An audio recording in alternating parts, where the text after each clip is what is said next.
गुजरातना माननीय राज्यपाल श्री आचार्य देवव्रत जी, गुजरातना माननीय मुख्यमंत्री श्री विजय रूपाणी जी, सिक्किमना माननीय मुख्यमंत्री श्री प्रेम सिंह तमांग जी, केंद्रीय प्रवासन और सांस्कृतिक राज्य मंत्री श्री प्रहलाद सिंह पाटिल जी, गुजरातना माननीय नायब मुख्यमंत्री श्री नितिन भाई पटेल जी, सांसद श्री CR पाटिल जी, सबरमती आश्रम ट्रस्टना ट्रस्टी श्री सुदर्शन अयंगार जी, आजादीना अमृत महोत्सवना पावन अवसर पर महात्मा गांधीजीना युग प्रवर्तक दंडी यात्रानु अनुसरण करनारा स्वयंसेवक यात्रीगण, गणमान्य अतिथिगण, मीडियाना साथियों, बहनों और भाइयों, नमस्ते।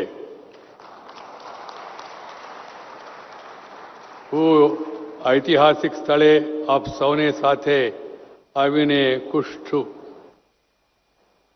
आयोजकों और स्वयंसेवकों ने मारी शुभेच्छाएं। And I would like to particularly convey my best wishes to the participants from Sikkim, one of our beautiful states. Sikkim is not only beautiful but also dutiful. And I am happy that the Chief Minister, Member of Parliament and ministers and other friends from there have joined this historic Azadi Ka Mahotsav here today.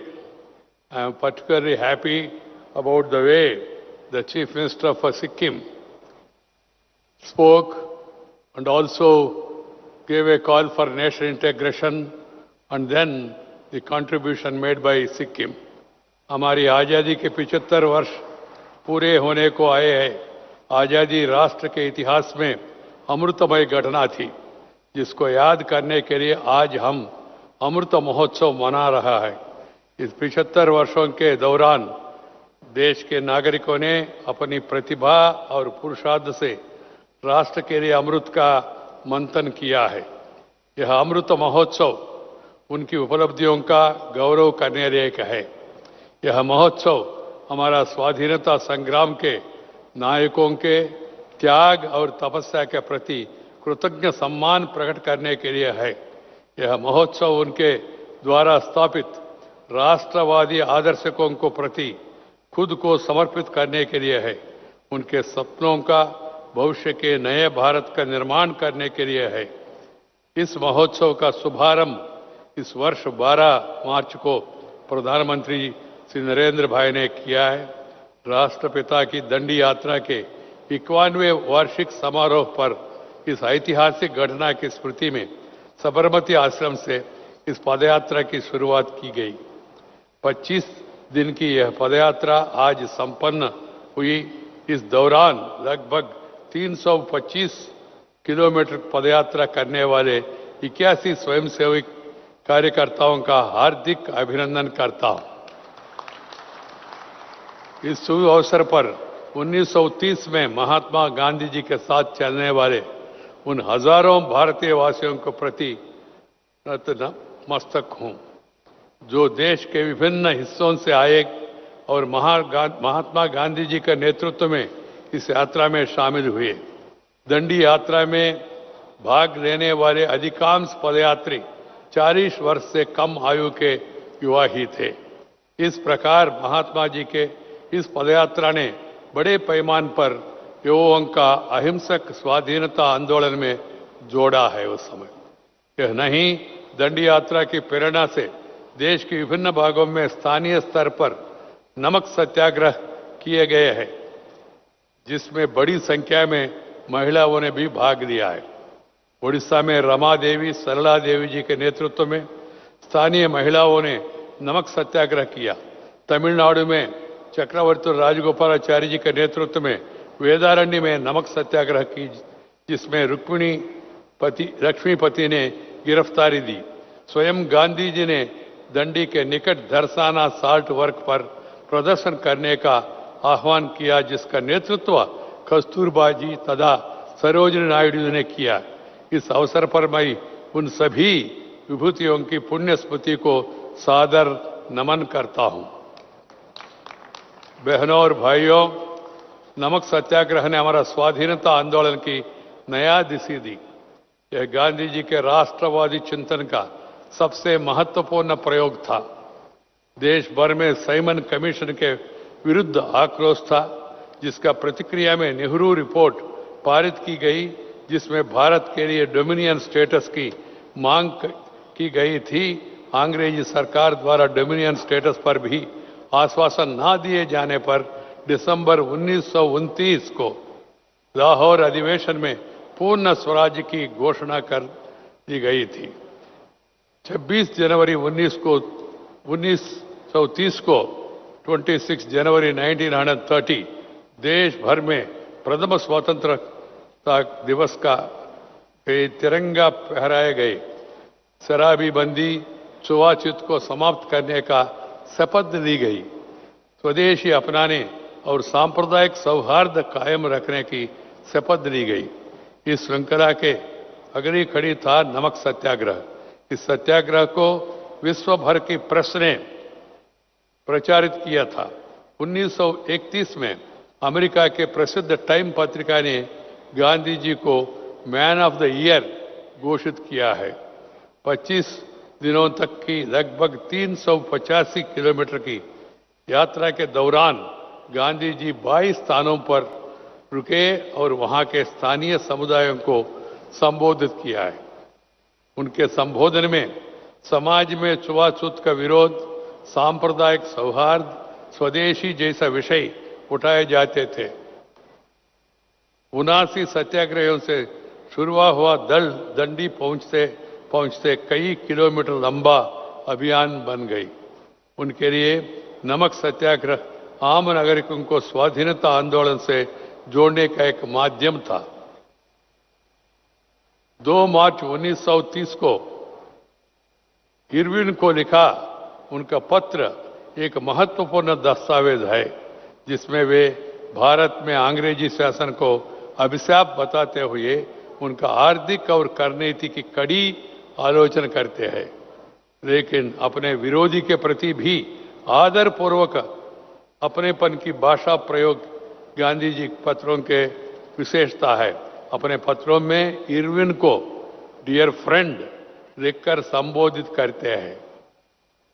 उनकी अहिंसा सिर्फ शारीरिक हिंसा तक ही सीमित नहीं थी, बल्कि वचन और विचारों में भी अहिंसा होना आवश्यक था। ये आज भी बहुत जरूरी है।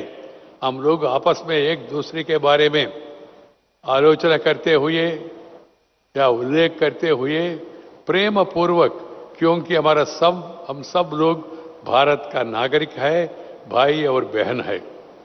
हम राजनीति में एक दूसरे को प्रतिद्वंदी हो सकती है, मगर शत्रु नहीं है। We are not enemies, we are only political rivals.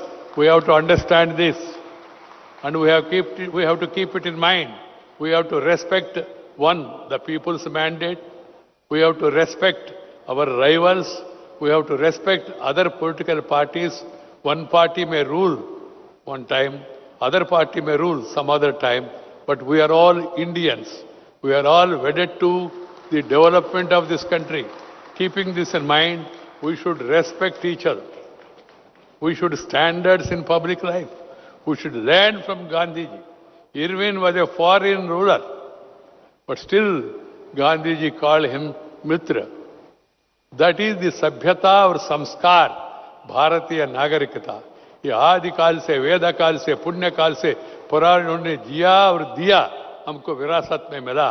ये भारतीय संस्कृति को हम लोग अपना जीवन में कायम रखना बहुत जरूरी है। लोकतंत्र में भाषा और शब्दों का शिष्टाचार जरूरी होता है, तभी लोकतंत्र स्वस्थ और समृद्ध बनता है। गांधी जी के विचार में राजनीतिक गुलामी सिर्फ आर्थिक शोषण ही नहीं, बल्कि पूरे समाज की सांस्कृतिक बर्बादी भी करते हैं। गांधी जी गुलामी के कारण हुए राष्ट्र के सांस्कृतिक, नैतिक और चारित्रिक पतन से अधिक चिंतित थे और उनके सत्याग्रह के उद्देश्य सिर्फ राजनीतिक आजादी नहीं था, बल्कि राष्ट्र का नैतिक और चारित्रिक उत्थान था। 2 जनवरी 1937 को हरिजन में लिखा, अपने लेखा में गांधी जी ने अपना स्वराज की रूपरेखा बताते हैं।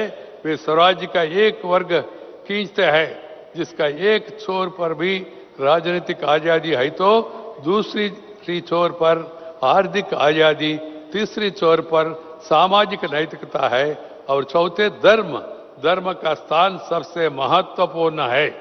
उनके लिए धर्म कोई भी हो सकता है, हिंदू, इस्लाम, सिख या ईसाई।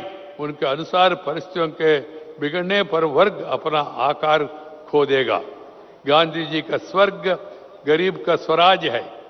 मार्च 1931 में यंग इंडिया में लिखे अपना लेख में वो मानते हैं कि जब गरीब को वो सारी जरूरत सुविधाएं वही पूरी होती जो किसी धनी को प्राप्त है, तब तक स्वराज पूर्ण स्वराज नहीं है। इसलिए उन्होंने नमक जैसी सामान्य लेकिन रोजमर्रा के लिए जरूरी चीजों को अपना सत्याग्रह का उद्देश्य बनाया। बहनों और भाइयों, महाभारत में उक्ति है, महाजनो येन गतः स पंथा, अर्थात जो पथ महापुरुषों द्वारा दिखाए गए हो उसी पर चलना चाहिए। गांधी जी का दंड यात्रा राष्ट्र के जीवन में ऐसी है अनुकरणीय पथ है जो सच्चाई, अच्छाई और भलाई के लिए प्रकाश से प्रकाशित है। विगत 75 वर्षों में राष्ट्र महात्मा जी के द्वारा दिखाई गई सबका साथ, सबका विकास और सबका विश्वास मार्ग पर ही चला है।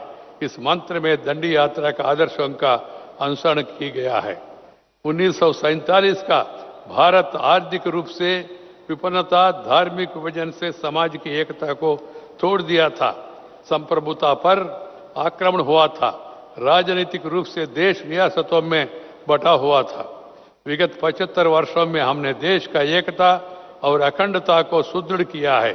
लोकतांत्रिक व्यवस्था ने समाज में सभी वर्गों की भागीदारी सुनिश्चित की है। आर्थिक रूप से हमारा किसानों ने हमें कृषि क्षेत्र में आत्मनिर्भर बनाया है।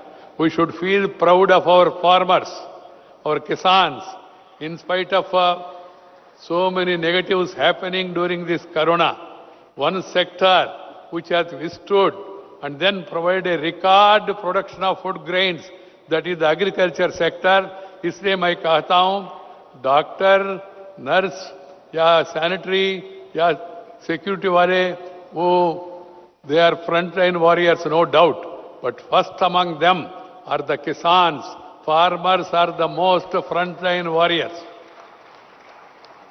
क्योंकि वो अन्नदाता है। विभिन्न परिस्थितियों में भी उन्होंने देश का उत्पादन बढ़ाया। गरीबी उन्मूलन, औसत आयु, शिशु मृत्यु दर, मातृत्व सुरक्षा, साक्षरता आदि सामाजिक मानकों पर हमारी उपलब्धियां हमारे लिए गौरव का विषय है। हम गांव में सड़क, संचार और संपर्क क्रांति लाने में सफल रही है। हमारा गांव को बिजली उपलब्ध हो रही है। अब हमारा प्रयास है हर घर को पेयजल उपलब्ध हो। सिर्फ साक्षरता ही नहीं बढ़ी है, बल्कि इनोवेशन और उद्यमशीलता का बढ़ावा दिया जा रहा है। गांधी जी का संघर्ष औपनिवेशिक शासकों शोषण से मनुष्य की अपनी निजी स्वतंत्र संप्रभुता को बचाने के लिए था। उनके लिए आत्मनिर्भरता, इस निजी संप्रभुता, व्यक्तिगत आजादी का आधार थी। आजादी के लिए आत्मनिर्भर होना आवश्यक शर्त है। आज देश जीवन के हर क्षेत्र में आत्मनिर्भरता प्राप्त करने का प्रयास कर रहा है। उद्यमियों और इनोवेशन को अवसर प्रदान किए जा रहा है। महामारी के दौरान भी देश को आत्मनिर्भर बनाने के लिए नया प्रयास किया जा रहा है। आज देश में लगभग 12,500 नए स्टार्टअप उद्यमी है।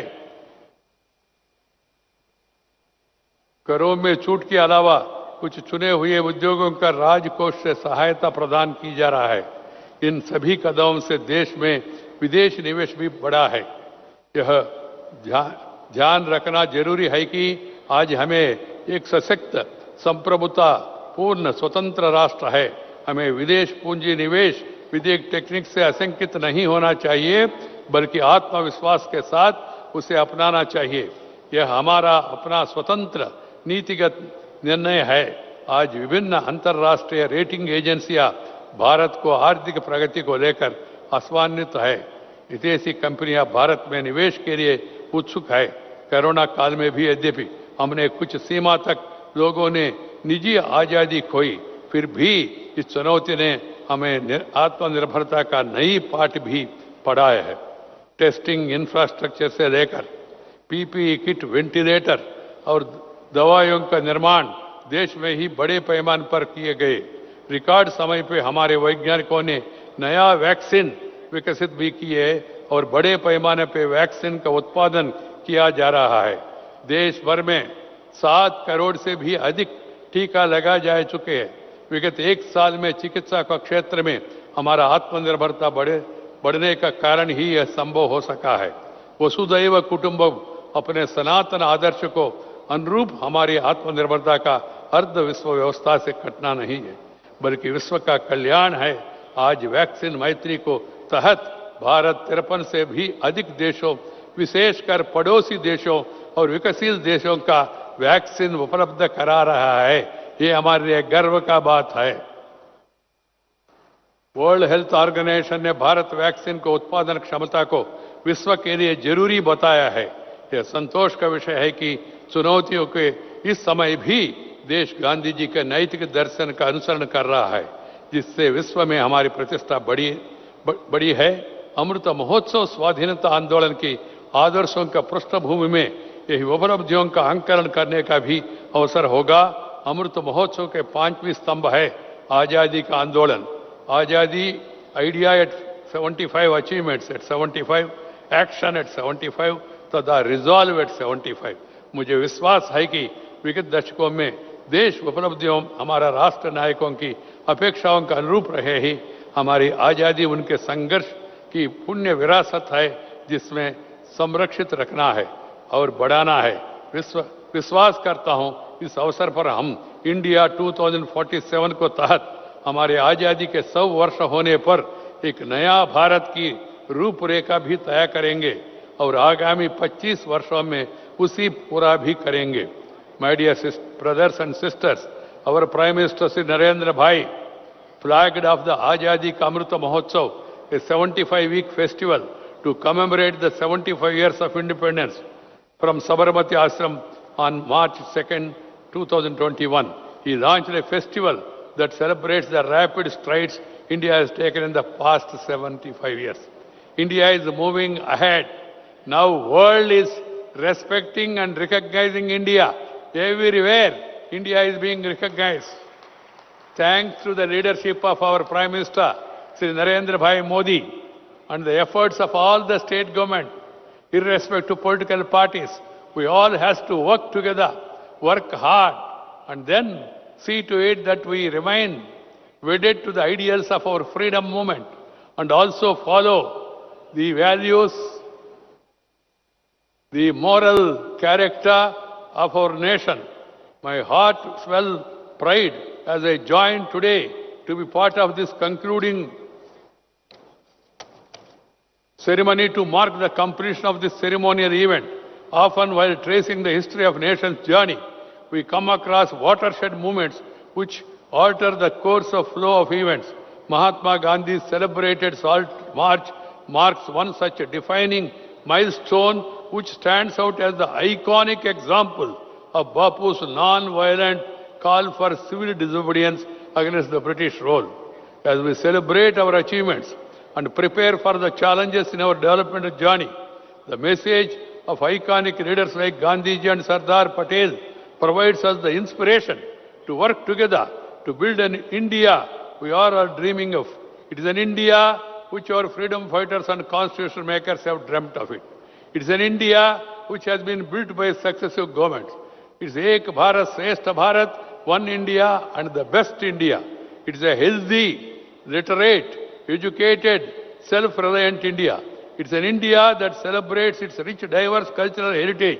It is an India that is strong but non-violent. It's an India that shares its prosperity with other nations. It's a nation that cherishes constitutional values and nurtures its democratic roots.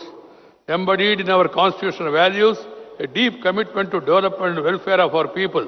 Our motto, Sabka Saath, Sabka Vikas, and Sabka Viswas of the government captures so clearly. Gaining freedom from foreign rule was a great moment in the history that we could achieve with non-violent means. Is more remarkable. The Dandi March we are symbolically revisiting today signifies the nation's ability to stand united. I am very happy that the Prime Minister took initiative and created this memorial, historic memorial. I am very happy that the Prime Minister, when he takes any issue, he makes it memorable, he makes it historical. Take the case of a Statue of Unity. Take the case of Ambedkar Memorial in Delhi. Take the proposal of memory, creating a memory for Subhash Chandra Bose. And for that matter, it is our duty. We must follow the examples of the Prime Minister to create all the historic places and see to it that the younger generation, the new generation, get inspiration from those places, get inspiration from those satyagraha, get inspiration from the teachings and preachings of those great leaders. That is what we should pass on to the new generation because they are the future. This Amrita Mahotsav should herald reawakening of a resurgent Atmanirbhar India. The coronavirus pandemic proved to be a test of our resilience, spirit of enterprise and innovation. From manufacturing PPE kits to surgical gloves, face masks, sanitizers to ventilators and vaccines, our researchers, scientists and entrepreneurs and industrialists shaped Prime Minister Narendra Bhai's vision of a Atmanirbhar Bharat into a reality. It is with this spirit that we must move forward. While conducting the largest vaccination drive in the world, it is also supplying vaccine to a number of countries across the world because we take joy in serving others in the true spirit of Vasudhaika Kutumbakam. The entire world is one family. Share and care is the core of our Indian values. So every one of us should take a pledge that we should take care and share with others. That should be our motto. So this is the vision we have to translate into reality, into a sacred mission through hard work and dedication. Let the Amrita Mahotsav lead us and our country into a splendid future. Thank you very much for giving me this opportunity. I feel really delighted, feel proud that I have been able to come here to the concluding function of the Dandi March here in this historic place. I urge upon the youth of the country to visit this place, this memorial, during their course of journey so that they also get inspiration from the great Dandi Satyagraha which was initiated by Mahatma Gandhi. Namaskar, Jai Hind.